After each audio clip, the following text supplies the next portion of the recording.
బంగాళాఖాతంలో ఏర్పడిన ఫెయింజల్ తుపాన్ గత రాత్రి తీరం దాటింది. దీని ప్రభావంతో తమిళనాడు, ఏపీ, దక్షిణ కోస్తా, రాయలసీమ ప్రాంతాల్లో భారీ వర్షాలు కురుస్తున్నాయి. ప్రముఖ ఆధ్యాత్మిక క్షేత్రం తిరుమలలోనూ తుపాను ప్రభావంతో విస్తారంగా వర్షాలు కురుస్తున్నాయి.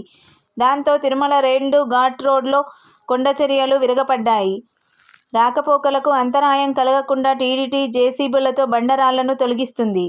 ఫెయింజల్ తుపాన్ గత రాత్రి 10:30 గంటల నుంచి 11:30 గంటల మధ్య కరైకల్, మహాబలిపురం మధ్య తీరాన్ని దాటింది. ప్రస్తుతం ఇది చెన్నైకి దక్షిణ నైరుతి దిశగా 120 కిలోమీటర్ల దూరంలో కేంద్రీకృతమై ఉంది.